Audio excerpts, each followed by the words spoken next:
Salve, pessoal, tudo bem? Bem, nós estamos aqui chegando ao final da nossa série Plantas Sagradas. Nós tivemos vários episódios sobre trabalhos de campo que eu realizei no Brasil, entre indígenas, quilombolas, enfim.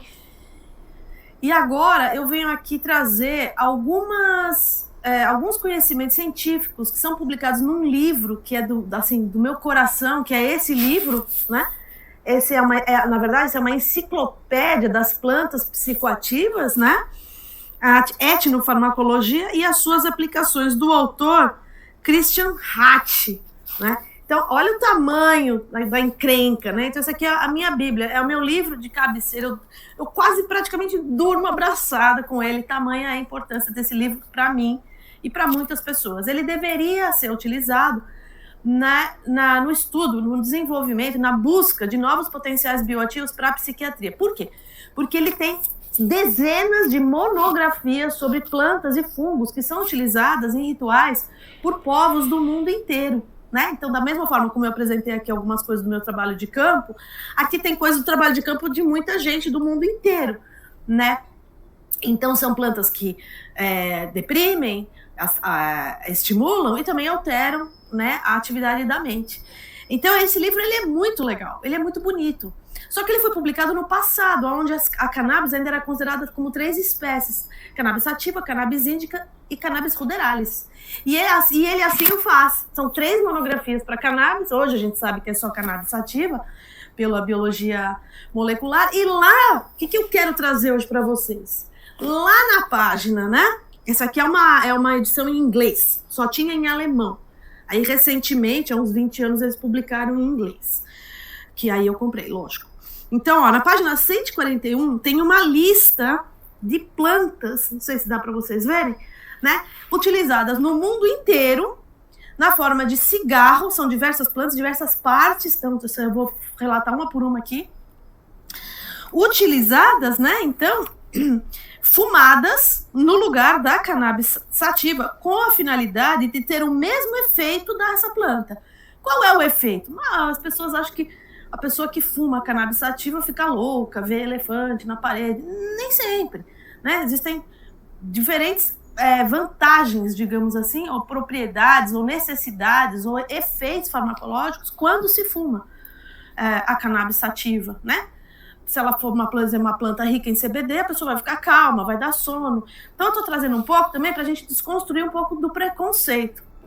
Então, o que eu vou fazer agora? Eu vou fazer uma rodada onde eu vou falar uma por uma dessas que são aqui, que eu encontrei 31 espécies, tá?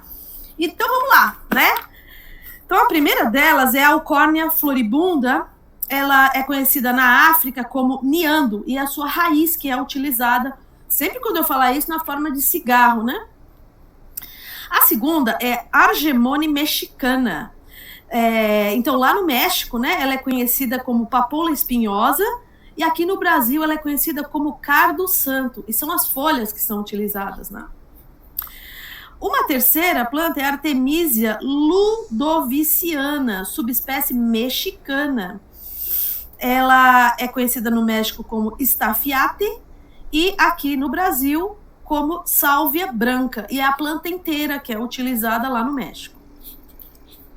A quarta planta é a Calea ternifolia, que também é utilizada no México, a planta toda, e o nome popular lá é Zacatequique. Aqui no Brasil é conhecido como Calea. A quinta é a Carnavalia rosea, lá no México. São utilizadas, então, suas folhas no cigarro, e o nome popular é frijolilo. Aqui no Brasil é conhecido como feijão da praia. E eu encontrei um artigo publicado em 2019, que é esses que vocês podem ver aí ao lado, mostrando que as folhas em pó dessa planta, elas são realmente utilizadas como substitutos da planta cannabis sativa. Então, a sexta é a Capsicum frutescens, que é utilizada nos Estados Unidos, são as frutas, né? Lá é conhecido como páprica, e aqui no Brasil são as pimentas, a gente conhece como pimenta, né? Aí a sétima é interessante, é a Catharanthus roseus. Então ela é usada na Flórida, as folhas são usadas na Flórida, E aqui no Brasil, o nome é conhecido como vinca. Essa planta ela foi muito estudada, inclusive para leucemia infantil, né? Então, eu encontrei aqui um artigo de 2015 que diz o seguinte: a baixa solubilidade em água do THC, delta 9 THC, reduz significativamente a sua eficácia clínica. Portanto, temos uma necessidade de modificar esse composto para aumentar a sua eficácia, né? Para aumentar suas propriedades benéficas. Com base nos resultados desse estudo, que está na tela, conclui-se que células cultivadas dessa planta, Catharanthus, apresentam grande potencial para transformar o THC em derivados mais polares, podendo ser utilizados para a produção em larga escala de novos canabinoides, e que podem ser fontes de novos compostos com perfis farmacológicos muito interessantes. Então, veja, essa planta atua, né? Ela tem uma ação aí no THC, aumentando a sua eficácia.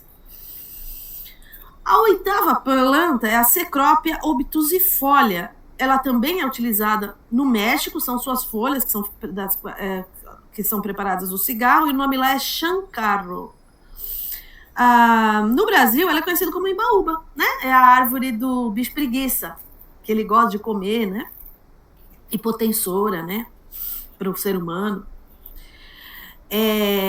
A nona é a Cestrum levigatum, conhecida, e aí essa aqui é usada no Brasil em substituição à cannabis sativa, conforme aponta o livro do Hatt, né? Ela é conhecida, o nome popular dela como maconha, mas também outro nome popular dela é a dama da noite, isso mesmo. Aquela planta que à noite ela solta aquele aroma forte, né? Que ou você ama ou você odeia, não é verdade? Então aqui está escrito que são as folhas que são utilizadas na forma de cigarro, né? A 10ª é a Cymbopogon densiflorus, que é conhecido na Tanzânia como capim-limão, e são suas flores que são usadas. Aqui no Brasil é o capim-nagô. Então, no Brasil não é o capim-limão que a gente está acostumado. Aquilo lá é Cymbopogon citratus, é outra espécie. É só o nome popular, que é igual ao da Tanzânia. Aqui é capim-nagô. A 11ª é a Daucus carota. Ela é conhecida nos Estados Unidos como cenoura. E a planta inteira que é utilizada. No Brasil, ela é conhecida como cenoura selvagem. A 12ª é a Helichrysum foetidum, que é conhecida no Brasil como perpétua fétida. Aqui não tem muitas informações sobre essa planta, que parte é usada, de onde vem o conhecimento, não tem. A mesma coisa a outra, que é Helichrysum stenopterum. É conhecida como impepo ou enfim, mas não tem mais informação de que parte, de que país, isso aqui falha, né, no livro.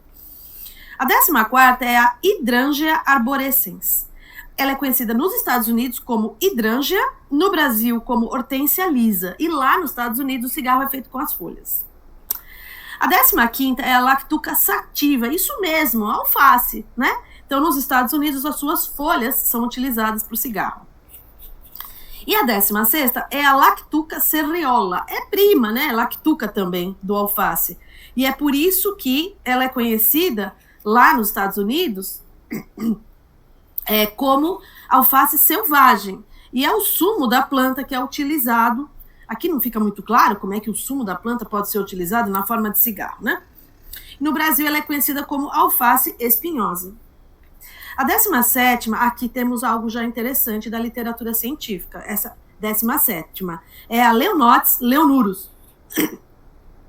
Ela é conhecida na África do Sul e o cigarro é feito com a erva inteira. No Brasil, ela é conhecida como rabo de leão. Ela é muito bonita, essa planta, realmente, né? Então, tem um artigo aqui de 2015 que diz o seguinte, que essa planta, ela é localmente, lá na África do Sul, né, conhecida como cannabis selvagem. Ela é tradicionalmente usada como um chá na forma de decocção, tanto para depois ser usada via tópica, quanto oral. No tratamento de muitas condições, como hemorroida, eczema, erupções cutâneas, furúnculo, coceira, cãibra muscular, dor de cabeça, epilepsia, infecções no peito, constipação, picada de aranha e de cobra. Tá? Isso daí é a medicina popular da planta, eu não estou falando do cigarro ainda. As folhas e as flores secas, agora sim, também são fumadas para aliviar a epilepsia. Como eu disse, o cigarro não necessariamente é usado só num contexto recreativo, adulto ou não medicinal, como a gente está falando aqui hoje também nesse episódio, né? E aí o artigo continua, tá? Há relatos de que as folhas e flores produzem um leve efeito eufórico quando fumadas e têm um efeito psicoativo semelhante, embora menos potente que o da cannabis. Conclusão do artigo.